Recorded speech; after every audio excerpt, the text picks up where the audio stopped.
It is Sky Autumn here. How are you all doing today? We have Khalid and his ex-boyfriend Hugo in the office. And as I say so often, I am just a reporter. The last time we were here, Hugo outed Khalid and accused him of trying to set him up due to their breakup. According to Hugo, not only was Khalid bad at giving head, but he also claims Khalid tried introducing him to a drug that begins with pink. Alright, I'm gonna speak about the pink cocaine thing. I've never done cocaine a day in my life. I don't place myself in those scenarios. I'm not in those surroundings. I smoke weed. And I drink a little bit. But I've never done cocaine a day in my life. For real. Let's tackle this escorting thing. I've never paid for sex a day in my life. Ever. I've never paid anybody to date me. I've never paid anybody to be in a relationship with me. Ever. I'm honestly just trying to watch my tone right now. But that dude I dated 4 to 5 years ago, y'all. The last time that I talked to this guy was 4 years ago, y'all. This is all random. I don't know why he did it. I don't know what's going on with him. You know, mental health is real.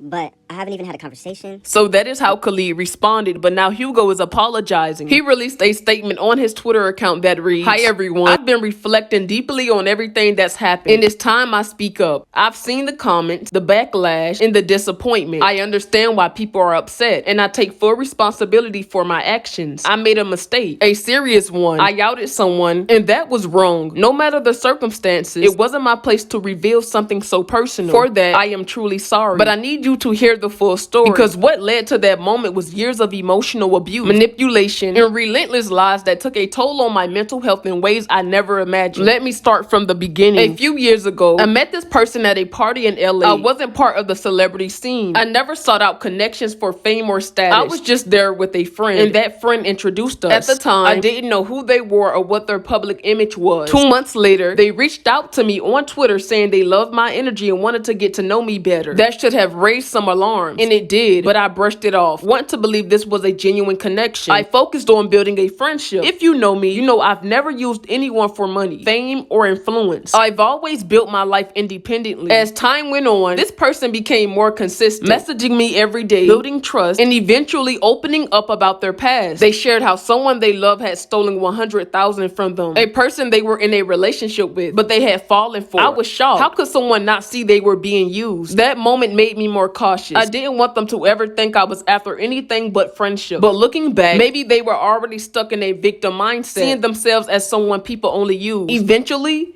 we started a relationship. By then, I had my own apartment, my own job, and my own income. I never relied on them for financial support. When they invited me to move in and we went house hunting together, I kept my apartment. I didn't want to give up my independence because I know how situations like this could turn. I didn't want to be controlled or manipulated, but things took a darker turn. Out of nowhere, I started hearing rumors, false accusations that I had broken into their house and stolen from them. At first, I stayed silent, hoping it would pass. I even saw them at a party 2 years ago. When they saw me, they ran out of the club, pacing back and forth. I knew they were nervous because they were spreading lies they couldn't back up, but I still said nothing. Then, 4 years later, I received a message that shattered me. Someone telling me that the same accusations were still being spread. This person was still telling people I had broken into their house. To make things worse, they sent me a message directly. They threatened me saying, "Good luck with your career. You're lucky I don't get the cops involved." Imagine being accused of something so serious, something you know you didn't do, and then being threatened on top of it. I reached out to their manager, desperate to clear my name. Their manager confirmed what I already knew. I didn't do it. They found out who really broke into their house. And yet, even with the truth out there, the lies didn't stop. For years, I stayed silent, carrying the weight of these accusations. I tried to move on, but the constant lies, manipulation, and threats took a toll on my mental health. I was exhausted, emotionally drained, and at times, I didn't recognize myself anymore. The day I made those tweets, the day I outed them, I wasn't in a rational state of mind. I had reached my breaking point. The stress, the accusations, the lies. It all built up until I went into a psychosis. I wasn't thinking clearly. I was reacting from a place of deep pain and frustration. I know that doesn't excuse what I did. Outing someone is never okay, no matter how hurt or broken you feel. But I need you to understand that I was pushed into a place where I felt powerless, voiceless, and out of control. I'm not here to justify my actions. I'm here to take responsibility. But I'm also here to ask for understanding. I was manipulated, lied about, and emotionally emotionally abused for years. I reached a point where my mental health collapsed, and I made a mistake I deeply regret. Moving forward, I'm focusing on healing mentally, emotionally, and spiritually. I'm learning from this experience and working to ensure I never handle conflict in this way again. I know some people won't forgive me, and I accept that, but I hope in time you can see that I'm not just a person who made that mistake. I'm someone who's learning, growing, and trying to be better every day. It is currently being alleged that he used AI to create this apology. You all let me know what you think in my comment section below. Thumbs up this video and touch that bell. That way you are notified every new upload.